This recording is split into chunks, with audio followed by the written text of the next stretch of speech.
আজ মুখ্যমন্ত্রী শুভেন্দু অধিকারী তার জনতার দরবারের দ্বিতীয় দিন সকাল 9টায় বিজেপি সল্টলেক অফিসে সেখানে বসবে জনতার দরবার। আজ উপস্থিত থাকতে পারেন বঞ্চিত চাকরিজীবী চাকরিহারা মঞ্চের প্রতিনিধিরা।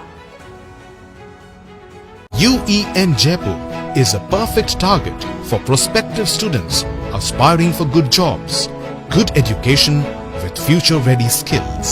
সুমন রয়েছেন আমাদের সঙ্গে, সরাসরি সুমনের কাছে চলে যাবো। সুমন, আজ মুখ্যমন্ত্রী শুভেন্দু অধিকারী জনতার দরবারের দ্বিতীয় দিন, আজ কারা কারা থাকতে পারেন মুখ্যমন্ত্রীর এই জনতার দরবারে?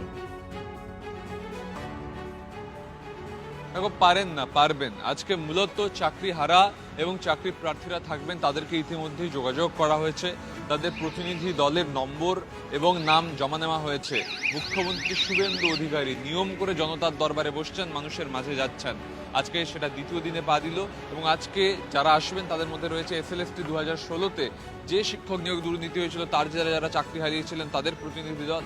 তার সঙ্গে সঙ্গে 2009 অর্থাৎ আজ থেকে 17 বছর আগের নিয়োগ মামলা প্রাইমারিতে জটিলতা হয়েছিল তার চাকরি প্রার্থীরা থাকবেন। তার সাথে সাথে প্রাইমারি টেট 2022 সালে যেটা হয়েছিল তার চাকরি প্রার্থীরা থাকবেন। মাদ্রাসার চাকরি প্রার্থীদেরও থাকার কথা, গ্রুপ সি গ্রুপ ডির চাকরি প্রার্থীদের থাকার কথা। অর্থাৎ গোটা ধর্নাতলা, তুমি জানো ধর্মতলা শহীদ মিনার চত্বরে যে ধর্মতলায় ধর্না হতো সে গোটা ধর্নাতলা আজ উঠে আসছে মুখ্যমন্ত্রী জনতার দরবারে এবং তারা তাদের এই দাবির কথা জানাবেন, তারা তাদের বঞ্চনার কথা জানাবেন।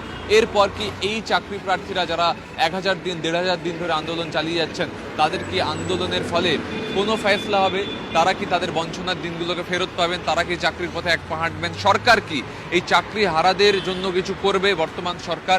সবটার উত্তর পাওয়া যাবে আজকে। একেবারে সেদিকে আমাদের নজর থাকবে। আপাতত তোমাকে ধন্যবাদ।